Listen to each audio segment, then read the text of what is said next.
जो कल राना शमीम साहब का फैसला इस्लामाबाद हाई कोर्ट ने किया, ये एक सोची समझी काविश थी और बुनियादी मकसद ये था कि अदालत के फैसले को मुतासिर करना। और वो उनकी राय में ये सारी एक्सरसाइज इस्लामाबाद हाई कोर्ट की क्रेडिबिलिटी को मुतासिर करने के लिए रचाई गई। राना शमीम के मामले पर कौमी असेंबली में बहस। राना शमीम ने इस्लामाबाद हाई कोर्ट की साख मुतासिर करने के लिए सब किया। वज़ीर ख़ारिजा शाह महमूद कुरैशी कहते हैं जिस जज पर इल्ज़ाम लगाया वो बेंच के रुकन ही नहीं थे। ऑडियो टेप फॉरेंसिक में झूठी साबित हुई। शहजाद अकबर बोले बयान हल्फी साजिश है। एवनफील्ड केस की इल्तवा में डालने की कोशिश की गई। शरीफ डॉक्ट्राइन है, जजेस को खरीद लो वरना हमला आवर हो जाओ। ऑपोजिशन लीडर ने आज तक मनी लॉन्ड्रिंग से मुतालिक वजाहत नहीं दी। सारा बेकाबू हो गया है और आपने पाकिस्तान को कर्जों के जाल में धकेल दिया है। आइए मैं आपको चैलेंज करता हूं, टीवी के ऊपर आए, लाइव मुज़ाकरा करें। मैं आपको ये बताना चाहता हूं इसी फोरम पे टीवी की क्या जरूरत है, पार्लियामान सबसे बड़ा फोरम है। मैं यहाँ पे जवाब देना चाहता हूं इनका। मौसूफ गैस मुल्क को दे नहीं सके, हमें यहाँ क्या इकॉनमी पे लेक्चर दे रहे हैं। कौमी असेंबली के इजलास में एहसन इकबाल और हम्माद अजहर में गर्मा गर्मी। लीगी रहनुमा ने कहा हर नाकाम वजीर का लेक्चर हमें ना सुनाया जाए। जो गैस नहीं दे सका वो अब इक्तिसादियात पर तकरीर करता है। टीवी पर मनाजरे का चैलेंज भी कर दिया। आपको चैलेंज मंजूर है? स्पीकर का हम्माद अजहर से मुकालमा। वजीर तवानाई बोले ऑपोजिशन को जवाब टीवी पर नहीं ऐवान में ही दूंगा।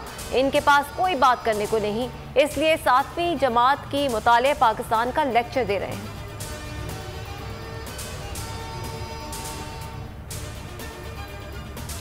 सियासी मसरूफियात या कुछ और। पीडीएम स्टीयरिंग कमेटी का इजलास 1 घंटे बाद मुलतवी। इजलास में छोटी जमातों ने शिरकत नहीं की। शेख रशीद ने तनकीद करते हुए कहा कि ये बाजू आजमाए हुए हैं। अपोजिशन बिलावल के साथ मिलकर शौक से इस्लामाबाद में धरना देने के लिए आए।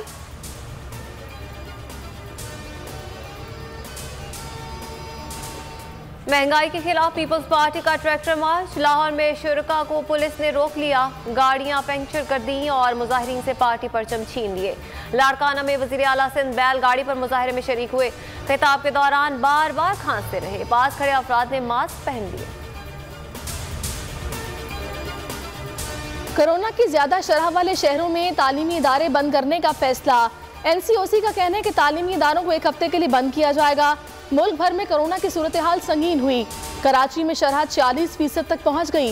वायरस से जान बहक अफराद की तादाद 23 हो गई, जिनमें से 17 का ताल्लुक कराची से है। मुल्क में शरह तकरीबन 13% हो गई। इस्लामाबाद जिला कचहरी में 15 जजेस, 58 एहलकार कोरोना में मुब्तला। इस्लामाबाद हाई कोर्ट के जस्टिस तारिक महमूद जहांगीरी भी मुतासर। अनारकली धमाके की तहकीकात में पेशरफ। सिक्योरिटी इदारों ने 2 मुबैना सहूलतकारों को हिरासत में ले लिया। गिरफ्तारियां रावी रोड के इलाके से हुई। सहूलतकारों को सीसीटीवी की मदद से ट्रेस किया गया। धमाके के बाद जाए वकुआ से लूट मार का इंकशाफ। चंद अफराद दुकानों में बिखर जाने वाला सामान लूटते रहे। पाकिस्तान में अमन मुकम्मल बहाल होगा। शोहदा की कुर्बानियां रायगा नहीं जाएंगी। आर्मी चीफ का पेशावर कोर हेडक्वार्टर्स का दौरा।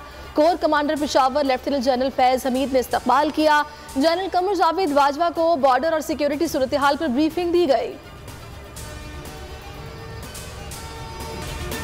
कराची में तेज हवाओं। पापोश नगर में स्कूल की दीवार और दरख्त गिर गए। मुख्तलिफ हादसात में 2 बच्चों समेत 5 अफराद जान बहक, 5 जख्मी हो गए। महकमे मौसमियात वाले कहते हैं तेज हवाओं का सिलसिला रात गए तक जारी रहेगा।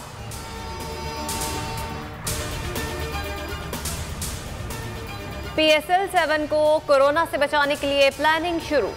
मुल्की खिलाड़ी कराची पहुंच गए। गैर मुल्कियों की आमद जारी। लीग के आगाज से कबल ही 2 खिलाड़ी और 2 ऑफिशियल्स कोरोना का शिकार। PSL के लिए बुक होटल के 40 मुलाजमीन भी वायरस की जद में आ गए।